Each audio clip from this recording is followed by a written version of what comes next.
noche. Hoy quiero hablar un poquito sobre algo que ya he conversado con nuestra congregación, he traído, y a veces pues sonamos repetitivos en la enseñanza, pero ustedes saben que en la educación, tanto secular como cristiana, como teológica, en la que nosotros estamos siempre buscando la presencia de Dios para traer nuevos tópicos y traer nuevas enseñanzas, todo lleva a un reciclaje.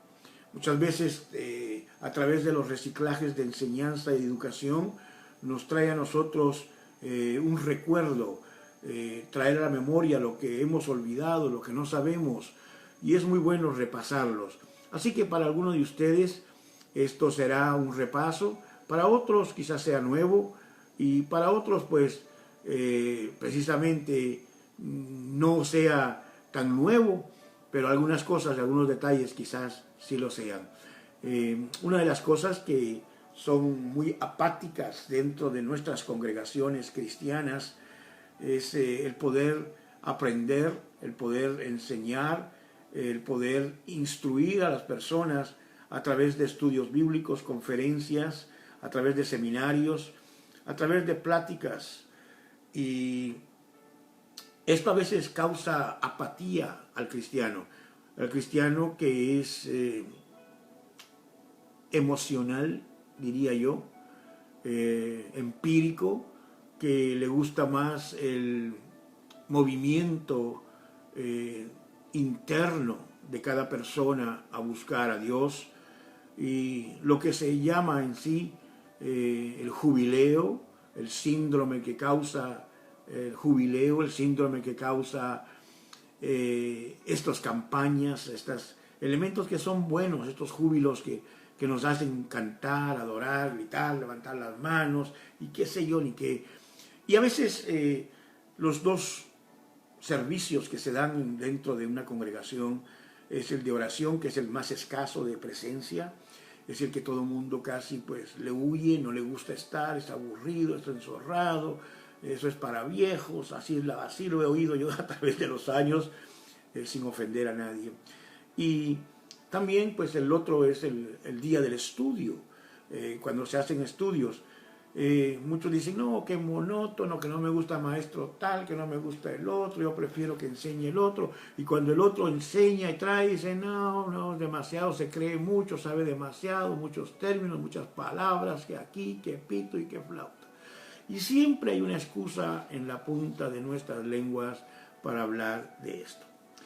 Y esto es algo en que nosotros, en lugar de tener un encuentro personal, espiritual con Dios, tenemos un encuentro totalmente emocional. Y necesitamos nosotros, pues, aprender. Wilfredo Calderón, en su libro Administración a la Iglesia, él define estas áreas, y lo he dicho varias veces, donde él dice que la predicación confronta al ser humano para poder ver su estilo de vida, y lo confronta para reaccionar, para él poder decidir que necesita un cambio de su vida. Pero es la educación, dice Wilfredo Calderón, que la que confronta no solamente al cristiano, sino que lo provoca a cambio. Es la educación la que provoca a cambio. Es ahí donde usted puede preguntar, asentar bien sus bases, sus fundamentos, y poder usted decidir qué es bueno, qué no es bueno, dónde es que estamos, y poder salir de dudas. Por eso es que el estudio es algo muy importante. Y es por eso que hoy yo quiero hablar con ustedes de un pasaje bíblico que es la base, las raíces, es el ajo, es el sabor de la vida cristiana, es el conocer del principio en la A minúscula de lo que es teología bíblica, de lo que es teología sistemática, de lo que es teología en general. Hemos dicho que teología es el estudio de Dios, literalmente, semánticamente hablando, es el estudio de Dios. Teos, Dios, logos, estudio, o ciencia que estudia a Dios, que nos acerca de Dios. Pero va mucho más allá que simplemente ser un estudio de Dios. Decía las otras noches que teología, teos, logos, es disfrazado con filos logos. En otras palabras, que es una filosofía disfrazada.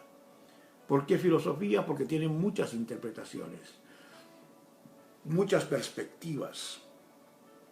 Sin embargo, solamente tiene una interpretación, que es la que el autor intencionó para nosotros entender lo que conlleva y deja impregnado en nuestros corazones la palabra de Dios.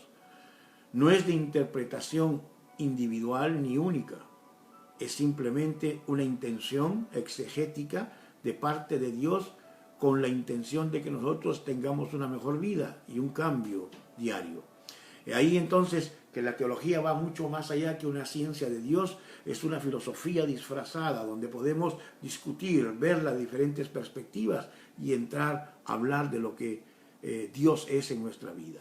Sin embargo, aunque se trate y se vea como una filosofía disfrazada, podemos nosotros entender que la teología tiene solamente un solo propósito y un solo objetivo: llevar al ser humano a conocer a Dios a través de Jesucristo en la cruz del Calvario, en el sacrificio que Él tuvo, y así nosotros ser redimidos, perdonados y ser coherederos del reino eterno de Dios. Y es aquí donde entramos en Génesis 1.26. Génesis 1.26 es uno de los textos más, a veces yo diría, mal entendidos, mal interpretados, y a veces educadores con buena intención han tratado de enseñar Génesis 1.26 bajo una perspectiva de poca información, de poca enseñanza teológica y de poca veracidad en cuanto a lo que hacemos.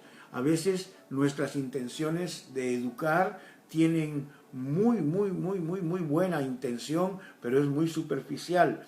Y a veces a enseñar cosas superficiales deja un sabor amargo en la boca de la persona, y a veces la persona no busca más allá de lo que se enseñó, de lo que se habló, de lo que se dijo, no va a escudriñar, no verifica con las escrituras lo que se está hablando, y esto pues como el papagayo, como el perico, va afuera, habla y dice lo que oyó, y a veces lo dice hasta mal de lo que oyó, y dio una mala interpretación de lo que el conferencista, el predicador, el educador estaba diciendo, y eso lo tira y lo enseña y se afirma y se pone detrás de esto diciendo esto mismo, no, que el pastor dijo esto, que el educador dijo esto, que el evangelista dijo esto, y si él lo dijo, pues tiene que ser verdad, y lo dan por sentado, y a lo mejor lo que dijo o lo que dije yo fue una aberracidad, fue algo fuera totalmente de lo que la palabra habla. Y Génesis 1.26 habla y dice, hagamos pues al hombre a nuestra imagen y semejanza. Yo quiero hablar de esta parte. La otra parte dice, y los hizo Dios para que se enseñorearan sobre todos los animales de la tierra, sobre los peces y sobre todo lo que estaba y fue creado en la tierra. Pero yo quiero basarme en lo que dice, hagamos pues al hombre a nuestra imagen y semejanza. La palabra hagamos implica, está solapada, está diciendo que hay más de una persona envuelta, porque dice hagamos, es un pluralismo, y dentro de las palabras originales, el pluralismo que existe allí es el de Dios, Padre, Hijo y Espíritu Santo, una Trinidad puesta en eso ahí. La palabra dice Elohim. Elohim significa más de uno, plural, la existencia trinitaria solapada. Si ustedes han notado y han estudiado la Escritura, se van a dar de cuenta que en el Antiguo Testamento en ningún momento aparece la Trinidad clara y detallada como aparece en el Nuevo Testamento. La Trinidad del Padre, Hijo y Espíritu Santo está en una forma sometida, metida, solapada, oculta dentro del Antiguo Testamento.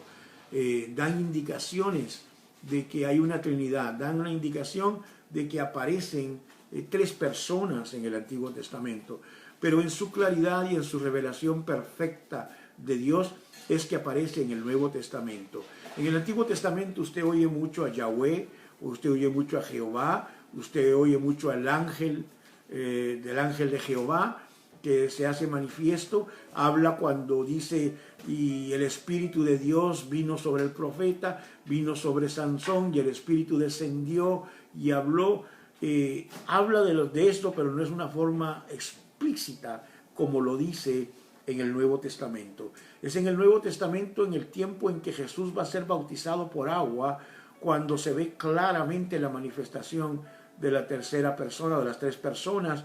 Está en el Jordán, de repente se abren los cielos y hay una voz de estruendo de arriba y dice el Padre, dice, este es mi Hijo en el cual yo tengo complacencia, en el cual yo estoy contento. Y cuando pronuncia esas palabras, se posa una forma de paloma encima del Espíritu Santo que vino en él, declarando una Trinidad perfecta. Una Trinidad donde Dios se hizo manifiesta clara. Por eso ustedes decimos en los estudiantes de la palabra de que el Nuevo Testamento está escondido en el Antiguo Testamento y que el Nuevo Testamento es la revelación del Antiguo Testamento, que van los dos y van en congenio. ¿Por qué digo esto? Porque estoy hablando de esta parte, porque cuando hablamos de Elohim, cuando hablamos hagamos al hombre a nuestra imagen y semejanza, estuvo una participación directa del Padre, del Hijo y del Espíritu Santo, y los tres estuvieron en la herencia. ¿Con qué razón en la Escritura habla más adelante que todo fue hecho por Él, para Él y en Él? Y es cierto, Él estuvo desde el ex nihilo, desde la dintra de Dios, desde lo interno de Dios. Él ha estado desde el principio de los principios, desde el Bereshit de Dios, ha estado esto allí. Y dijo, y hagamos pues al hombre a nuestra imagen y semejanza. Dije hace unos momentos atrás, que este es un verso que se ha tomado y se ha malentendido con respecto a lo que es a la imagen y semejanza de Dios. Muchos lo han tomado literal, muchos lo han tomado totalmente fuera de su contexto y declararon hacer imágenes basadas en lo que usted y yo nos parecemos. En otras palabras, dice, si yo tengo oídos, si yo tengo boca, si yo tengo ojos, nariz, pelo, garganta, brazos, pies, manos, qué sé yo, ni qué todo lo que yo tengo, pues así debe ser Dios. Dios tiene que ser de esa manera.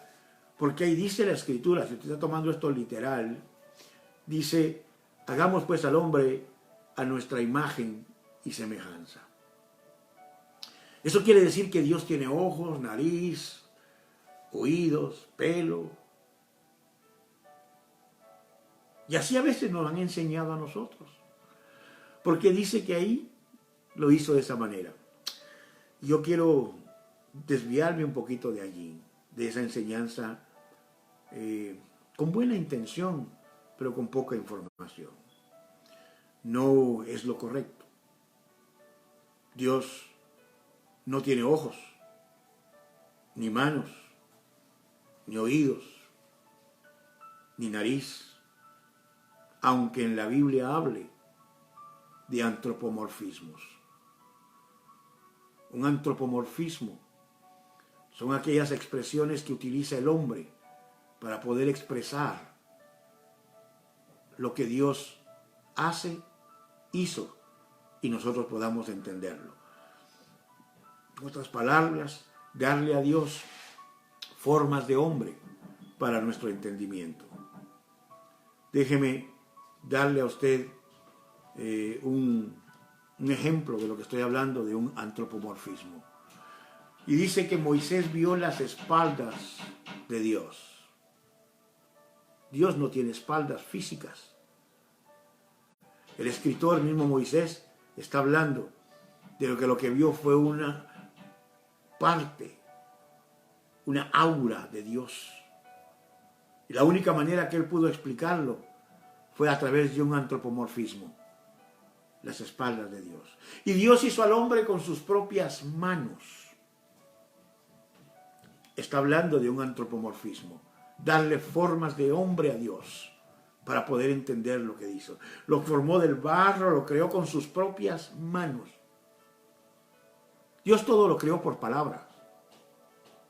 Con lo que el vocablo fue que Dios fue creando y formando todo. Entonces, eso se conoce como, en teología como un antropomorfismo. Darle figuras a Dios como de hombre. Y el ojo de Dios está sobre todo mundo y nos ve. Cierto, Dios nos ve, pero no tiene un ojo como nosotros. Nosotros somos su creación. Ahora, entonces, pastor, ¿por qué dice eso allí que nos hizo a su imagen y semejanza? Voy a entrar eso en un minutito. ¿Quién es Dios? ¿Cómo es Dios? ¿Dios tiene cuerpo? No. Lo único que sabemos de Dios es lo que está en Juan. Y dice Juan, Dios es espíritu. Dios es esencia. Dios no lo puedo ver. O alguno de ustedes ha visto un espíritu. O como dicen por ahí en la iglesia muchas de mis hermanas y hermanos, ¿ha visto usted un pichón? Cuando dicen un pichón, ¿ve usted un espíritu bueno o malo? No se pueden ver. Dios es esencia. Entonces no se puede estar refiriendo que Él nos hizo a nosotros a su imagen y semejanza en lo físico que nosotros tenemos, ni aún en lo interno de lo que nuestros órganos componen el cuerpo. Dios nos hizo como Él, trino, somos trinos. Le llego hasta allí, somos trinos. Pero cuando Él habla de su imagen y semejanza, está hablando en la imagen de lo que Dios es: santidad, espiritual, emocional, racional. Ese es la manera en que nos hizo. Dios es un Dios racional. No es un Dios loco. No es un Dios que hace las cosas a la locura. No, hace cosas fuera de la ilógica. Fuera de la lógica, sí. Que trabaja en muchas áreas donde el hombre dice, pero es ilógico lo que Dios está haciendo, ilógico para ti, pero con mucha lógica para Dios y más que todo con una enseñanza teológica. No todo lo que Dios hace está de acuerdo a lo que el hombre cree que Dios debe trabajar. Cuando Dios hace un milagro, no lo hace de la manera que tú lo quieres que Él lo haga. Dios lo va a hacer de la manera en que tú lo puedas percibir y entender que el milagro no vino de un hombre, sino que vino de Dios. Y si tiene que utilizar medios, sistemas, situaciones, para poderte enseñar a ti que Él es Dios en tu vida y que se va más allá de tu razonamiento, más allá de lo que tú eres en tu lógica y pensante, tienes que comprender de una manera especial que lo que está demostrándote no es que Él sabe hacer milagros y que hace milagros, sino de que Él es Dios. ¿Y sabes lo que es Dios? Dios es el amo y Señor de tu vida. Y que hace cosas que aunque a ti no te gusten, Él las hace. Aunque tú no las comprendas, Él las hace. Entonces, cuando Dios te hizo a ti a la imagen y semejanza, nos hizo de una manera espirituales. ¿Por qué nos hizo espirituales? Porque cuando Él se revela a ti a través de la palabra, a través de Cristo, Él quiere llegar no a tu cuerpo, no a tu alma, sino a tu espíritu. Y jamás podrías tú de ningún momento poder entender las cosas espirituales con las cosas físicas, carnales. Tú no puedes en ningún momento entender lo espiritual con un sentido natural. Tiene que dar un chispazo, un avivar en tu espíritu para que vuelvas tú a nacer de nuevo, para renovar internamente el alma, para renovar tu vida, para hacer diferencia, para tener cambio, para provocarte a que tú llegues a cambiar de la manera en que estás viviendo. Y eso es muy muy importante. Entonces nos hizo espirituales, de tal manera que podamos entender las cosas del Espíritu. Amado hermano y hermana que me escucha en este momento y amigo, no trates tú de ninguna manera de hablar de las cosas espirituales a personas que no han tenido un encuentro espiritual con Dios. Les va a parecer locura, dijo Pablo, no entenderán las cosas. El mismo Pablo le habla a unos cristianos carnales y les dice, tengo que hablarlos a vosotros como carnales, porque no entienden todavía lo que es del Espíritu, lo que es espiritual, neumáticos, maduros. Y es ahí donde tú vas a ver la diferente tipo de personas que asisten a una iglesia. Personas que todos tenemos la capacidad de llegar a un nivel espiritual de madurez, y otros que son niños, que tienen berrinches por cualquier cosa, porque no me saludaron, porque me dejaron de saludar. Se convierten en personas acérrimas, críticas de todo, de cómo comen, de qué hablan, de qué visten, de qué dicen, de que por qué Dios utiliza aquello, porque que eso no es de Dios, que esto es del diablo, que aquí, que lo otro. ¿Quién te ha puesto a ti como juez?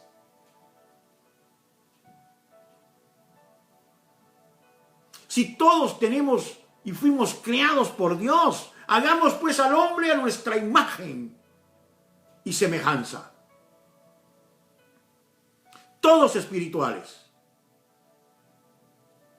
¿No hizo a Roberto Flores más espiritual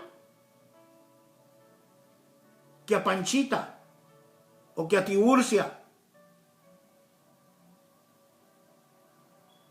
Los dos tienen la misma capacidad espiritual. Es la búsqueda que tú tienes. Y tu espiritualidad, déjame dejar esto claro ya que estoy tocando esto en paréntesis.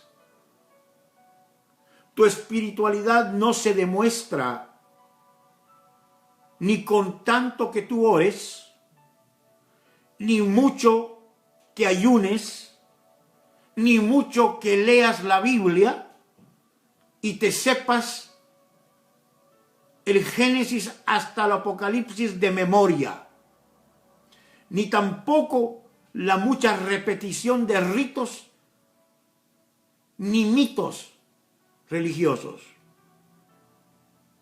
La madurez de un cristiano se mide en cómo yo me relaciono con mi semejante, en cuánto lo amo y no creerme yo superior al otro, porque los dos estamos creados a la imagen y semejanza de Dios.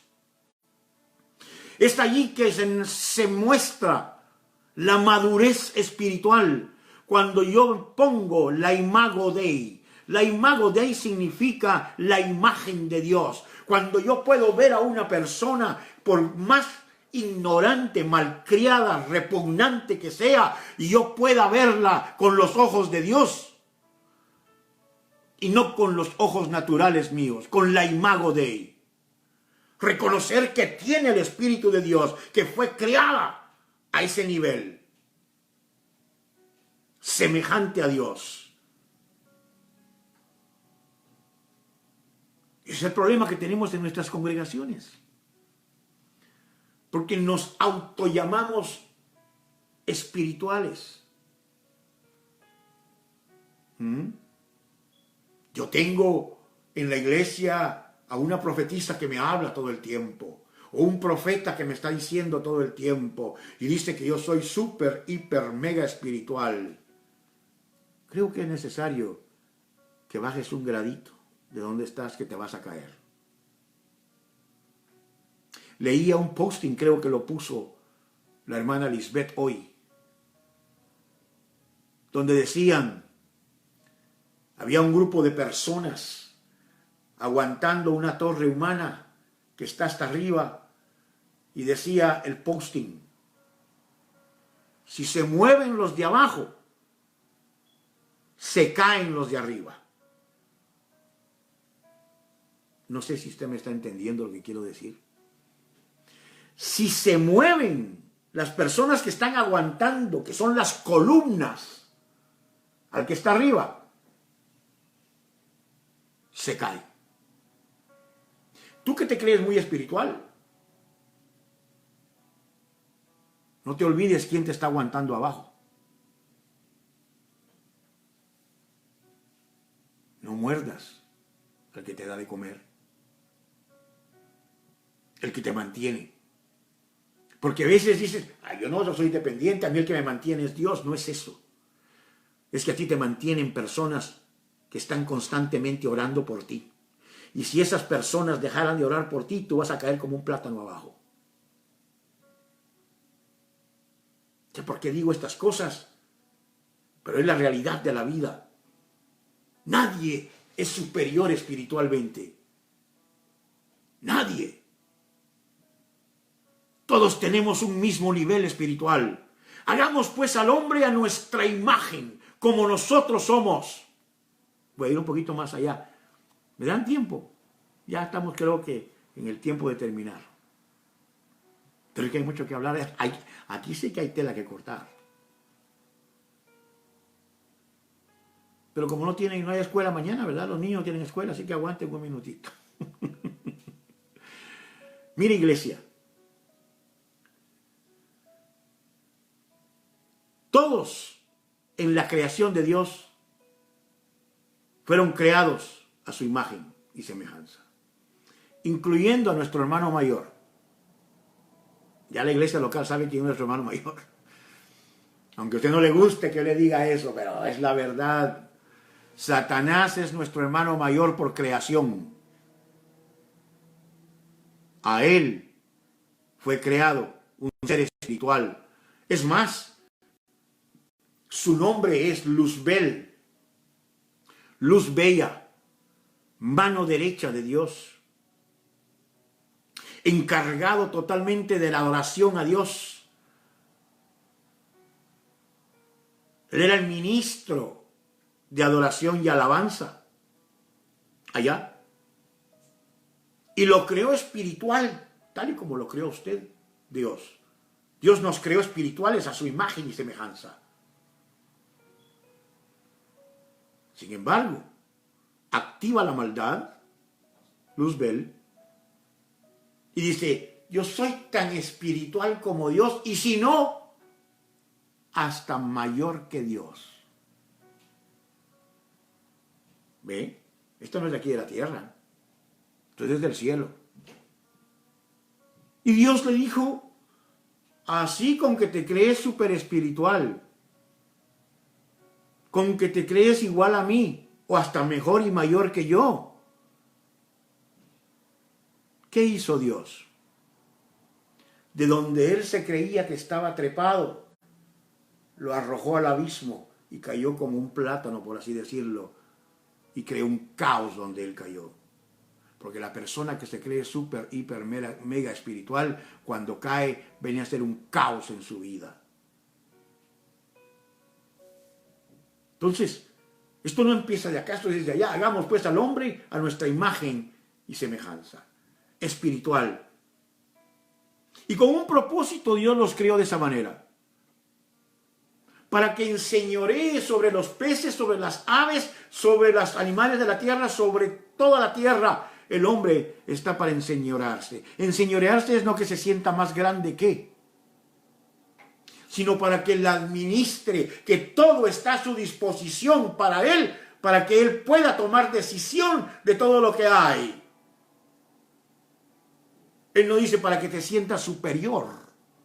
Dios no te ha dado a ti un espíritu para que te sientas superior. Dios no te usa a ti en milagros para que te sientas mayor que otra persona. Dios no te ha dado a ti ese espíritu de Dios para que tú te pases luciendo que eres lo mejor, que eres lo otro.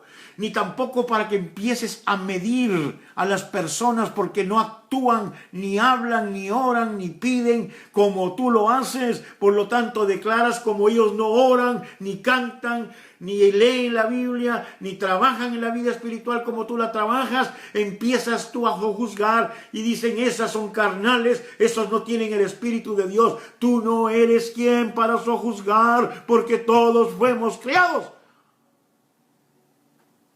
semejantes a Él.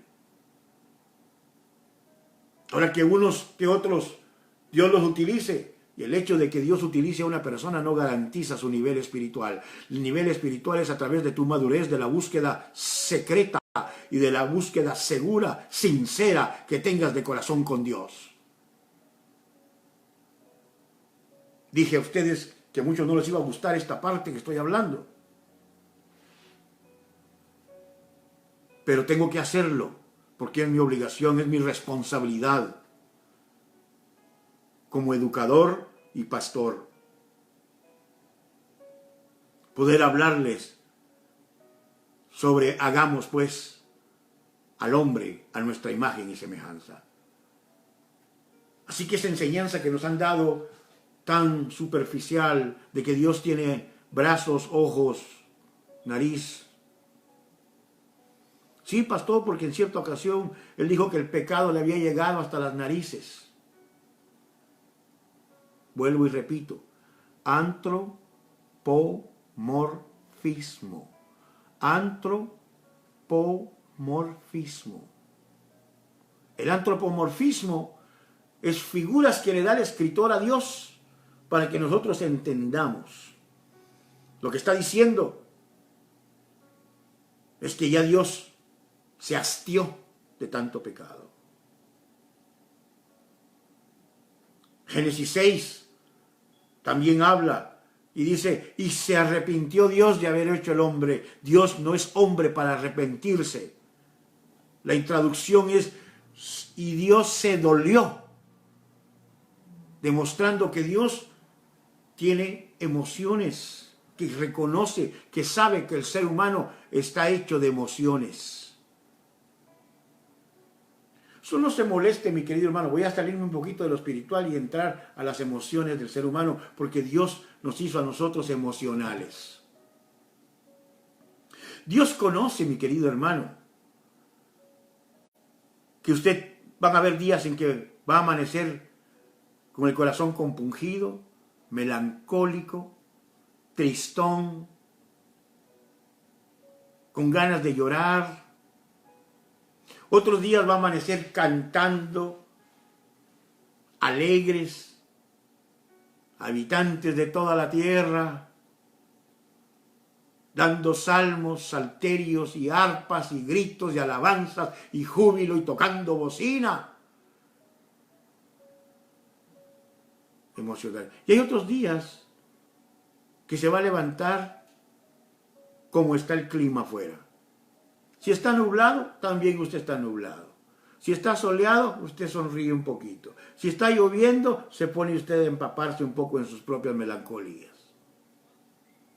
¿Por qué? Porque los creó a nosotros emocionales.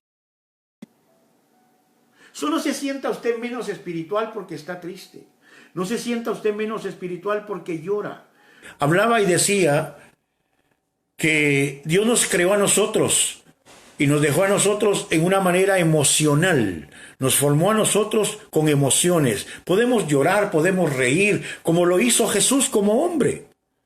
Jesús lloró, Jesús se rió, Jesús se divirtió, Jesús tuvo momentos tristes, tuvo momentos en donde se sintió solo. Él fue al huerto y le dice a uno de sus compañeros y discípulos que caminaron con él, oh, necesito que vayan conmigo y oren conmigo. Quiero que estén conmigo. Y ellos se quedaron cansados y dormidos. 2 veces le dice Jesús eso. ¿No pudieron orar conmigo un ratito? ¿No pudieron estar conmigo un rato? Indicando la humanidad de Jesús. Jesús fue humano totalmente, en un 100%. O sea que Dios tampoco hizo acepción en crear a Dios a través de María y el Espíritu Santo. O sea que lo hizo emocional, lo hizo a él espiritual y racional. Hay momentos en que a veces nosotros, a través de buscar la presencia de Dios, y nuestras emociones nos traicionan, nos engañan en momentos difíciles de la vida. No crea usted que es el diablo a veces. Es que a todo le echamos la culpa al diablo. Por eso le decía en estos momentitos, hay muchas personas que en este momento estarán diciendo: ay, pastor, el diablo se metió y lo desconectó. No, la tecnología. Y hay que seguir adelante. Así es tu vida, interrumpida de vez en cuando, y no le eches la culpa todo al diablo. Sí, el diablo tiene mucha culpa en muchas cosas que hace en tu vida. Te está probando la fe, te está probando cuán fiel tú eres a Dios. Pero no toda la culpa la tiene el diablo. ¿Le quiere que le ponga un ejemplo vivo? Hemos estado inundados con las noticias del COVID-19, del coronavirus. Lo vemos posteado en las puertas de las tiendas donde vamos. Lo vemos en televisión, en las redes sociales.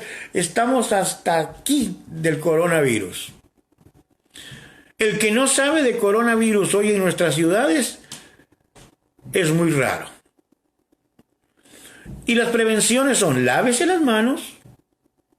Si va a salir, póngase guantes si puede y si tiene. Pero lo que es requerido es que se lleve una mascarilla, aunque sea un pañuelo que se ponga, pero cúbrase su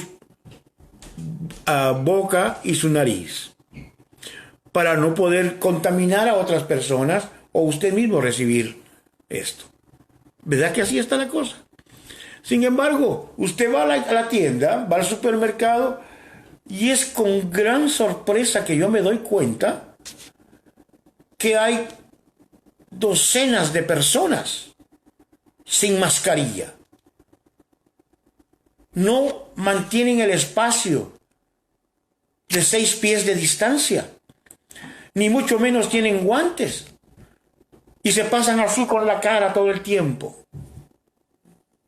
Entonces, luego a la semana, a las 2 semanas, después de incubar el virus que lo cogieron en X lugar, van a los... Estoy hablando de cristianos. Van al supermercado, se contaminan, o donde quiera que se contaminaron. Van después, los llaman al hospital, le dicen que salieron positivos, y lo primero que hacen es echarle la culpa al diablo, cuando fueron ellos los que se descuidaron y no llevaron un reglamento que fue establecido. Hay cosas en nuestras vidas que vienen, que suceden, hermano, porque son partes de la ley de la naturaleza y son partes por las que Dios ha decidido que nosotros pasemos. Ahora bien, nos hizo emocionales. No le da a usted el derecho, de porque usted es emocional, de maltratar a personas, de decirle y dejarle un pedazo de su mente a ellos, porque usted se siente mucho más espiritual. Nos hizo a su imagen y semejanza. Nos hizo racionales, intelectuales, con intelecto. Dios no trabaja con personas que toman posición totalmente de su estado mental. No. Dios es un Dios de razonamiento. Con tu razonamiento hay que adorar a Dios con razón, no a lo loco. Que loco, ahí va, ¿qué es esto? No, hermano, no. Nuestra fe, por lo tanto, no es ciega. Nuestra fe es con entendimiento. Dice Pablo: adórenle, sírvenle a Dios con entendimiento. Mire usted, que escudriñe toda la escritura, ¿dónde va a encontrar a usted a un Dios que no usó la razón y el entendimiento? Siempre todo lo que hace Dios tiene una razón de ser. Tiene un objetivo. Así que cuando leemos este verso, hagamos pues al hombre a nuestra imagen y semejanza, tenemos que entender claramente que nos creó racionales, emocionales, espiritual y moral. nos hizo personas morales, con una manera ética de pensar, donde la conciencia humana, natural, detecta y dice lo que a veces nosotros estamos haciendo mal, y aunque el espíritu no te redarguya, la conciencia te dice que estás mal. Y la conciencia es llena de todos aquellos elementos éticos que logras adquirir a través de la vida, principios y valores que tus padres te enseñaron, que una comunidad te enseñó y que una religión te demostró, que te deja a ti claramente conocer y saber que hay un Dios a través de tu vida moral. Esto no quiere decir que nos convertimos en moralistas, en personas que solamente tenemos que dejarnos llevar por la ética y por la conciencia. No. Dios tiene un espíritu que moldea, permea tu conciencia, que te ayuda en el entendimiento, que absorbe tu vida espiritual y religiosa. Y ese es el excelente conocimiento de Cristo Jesús, Señor nuestro. Así que, mi querido hermano, cuando leemos este verso, hagamos pues al hombre a nuestra imagen y semejanza, fue la Trinidad de Dios que envolvió allí. Y no se olvide que la imago Dei, la manera de tú ver a tus hermanos, no te da a ti ningún momento la capacidad de juzgar, señalar, ni mucho menos condenar, porque todos fuimos creados a la imagen y semejanza de Dios.